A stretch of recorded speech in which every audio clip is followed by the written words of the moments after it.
배신이란 건 빨리 배신할 사람과 천천히 배신할 사람만 있을 뿐이다. 아무리 친해도 100% 신뢰하지 말고 오직 스스로를 지키기 위해 노력하라. 철학자 쇼펜하우어의 명언입니다. 쇼펜하우어가 말한 것처럼 인간은 기본적으로 배신하는 존재입니다. 너무 극단적인 말 같나요?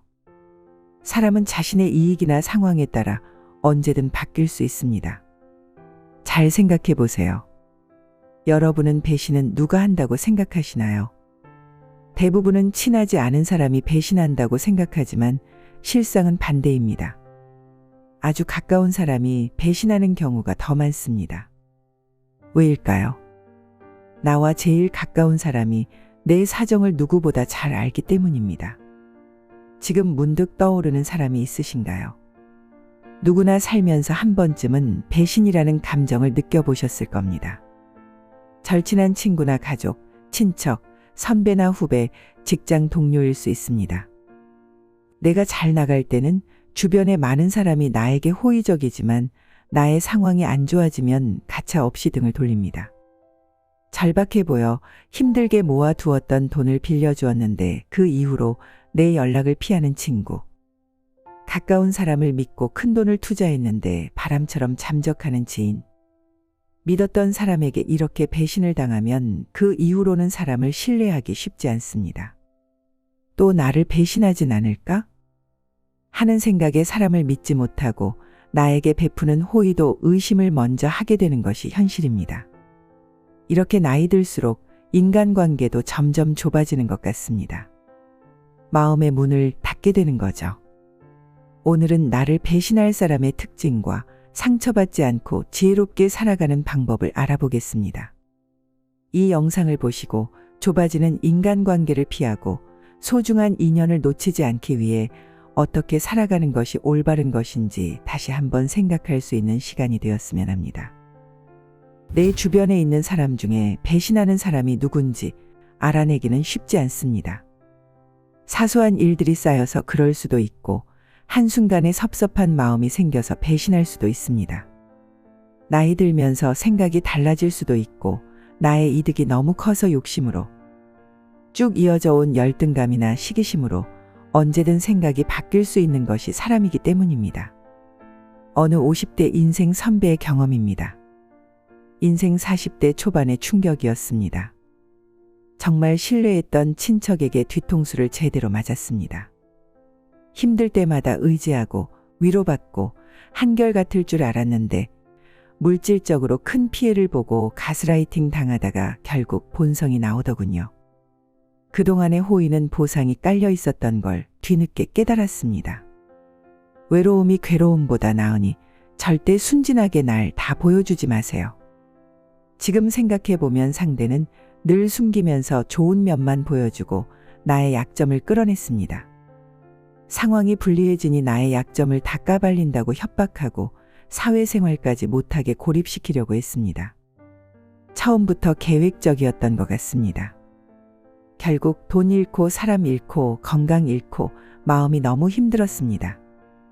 배신당한 이후 세상이 얼마나 냉정한지 혼자 힘을 키우지 않으면 호구된다는 걸 뼈저리게 느꼈습니다. 그나마 빨리 깨달아서 다행이라고 스스로 위로하며 살고 있습니다. 다른 사람을 절대 믿지 마세요.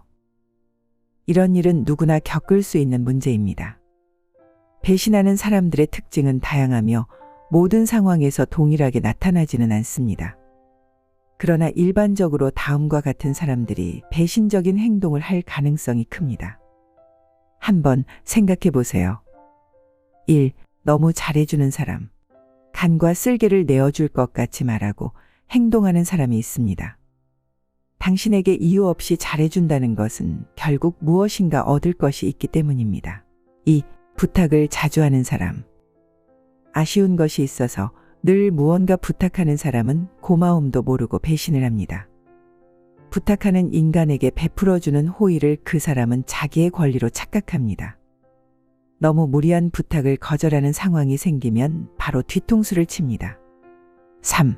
자기 자랑을 자주 하는 사람. 10년 만에 갑자기 나타나서 자기 자랑을 늘어놓는 사람이 있습니다. 그런데 물어보면 비밀이 많습니다. 자신의 재산과 부를 자랑하며 묻지도 않았는데 인증을 합니다. SNS의 자랑거리로 도배가 되고 부러운 마음이 들게 만듭니다. 돈을 빌려달라거나 투자 권유를 한다면 경계하세요. 4. 거짓말과 비판을 자주 하는 사람. 자신을 정당화하려고 거짓말을 하거나 다른 사람들을 비난하고 낮추는 행동을 통해 책임을 회피하려는 경향이 있습니다. 이것은 다른 사람들이 그들의 진짜 의도를 파악하기 어렵게 만듭니다. 5. 자기중심적인 사람.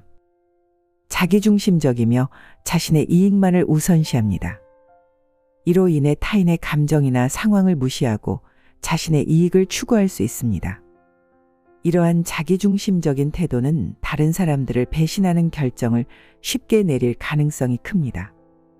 위와 같은 특징의 모든 사람이 배신한다고 생각하지는 마세요. 정말 친절한 사람이 있을 수도 있고 진심으로 나를 도와주고 싶어하는 친구가 있을 수도 있습니다. 하지만 가능성이 희박하다는 겁니다. 이런 사람들은 만날 때 한 번 더 생각해보고 경계하는 마음이 필요합니다. 그러면 우리는 어떻게 인간관계를 맺고 살아가는 것이 현명할까요? 인간의 본성은 변하지 않습니다. 우리가 할 수 있는 것을 하며 살아가는 것이 답입니다. 아무리 가까운 사람이라도 어느 정도의 거리는 필요합니다. 상대의 모든 것을 다 알게 되면 나의 모든 것도 상대에게 드러날 수밖에 없습니다. 서로의 모든 것을 알아서 좋은 점도 있겠지만 상대의 단점이나 비밀까지 다 알게 되면 사이가 틀어졌을 때 좋지 않은 일이 생길 빌미가 됩니다. 친하고 가까운 사람에게서 받은 상처는 그 깊이만큼 치유하기도 아주 힘듭니다. 그리고 나부터 배신하지 않고 믿을 수 있는 사람이 되도록 노력해 보는 건 어떨까요? 올바른 생각을 가지고 나와 맞는 사람들을 찾아서 인연을 맺고 적당한 거리를 유지해 보세요. 내가 어떤 사람에 대해 기대를 하지 않으면 배신당하지 않습니다. 한 사람을 너무 깊이 신뢰하고 의지하면 배신을 당하게 됩니다. 그러므로 사람을 보는 분별력을 키우고 자신을 둘러싸고 일어나는 일들을 잘 판단해야 합니다. 사람들과의 적당한 거리를 유지하면서 나를 단단하게 키워나가 보세요. 한쪽으로 치우친 생각보다는 유연하게 사고하고 자신에게 맞는 방법을 찾아 나가시는 것이 좋습니다. 정답은 없습니다. 그리고 평생 함께하고픈 가까운 사람에게는 예의와 존중을 다 해보세요. 가까워서 편하게 함부로 대하면 안 됩니다. 가까운 사람일수록 더욱 좋은 관계를 위해 노력해야 하는 겁니다. 일방적인 관계가 아닌 서로 노력하고 위해주는 관계가 될 수 있는 사람들을 만나야 합니다. 살면서 한 번쯤은 겪어보았을 배신의 감정. 배신감이 다른 것보다 더욱 힘든 이유는 아주 가까운 사람에게 당하는 감정이기 때문입니다. 그런 사람을 믿고 신뢰한 나를 자책하고 원망합니다. 그래서 감정 소모가 아주 클 수밖에 없습니다. 타인이 아닌 자신을 괴롭히고 망가지게 하는 감정 중 하나입니다. 만약에 누군가 자신을 배신했다 하여도 속상해하되 자책으로 이어진 배신감으로 자신을 더욱 힘들게 괴롭히지 말았으면 좋겠습니다. 토마스 풀러는 말했습니다. 오직 너 자신만을 믿어라. 그러면 아무도 너를 배신하지 않을지니. 오늘 이야기가 도움이 되셨나요? 소중한 가족과 지인분들에게도 이 영상을 많이 공유해 주세요. 구독과 좋아요도 꼭 부탁드립니다. 끝까지 시청해 주셔서 감사합니다.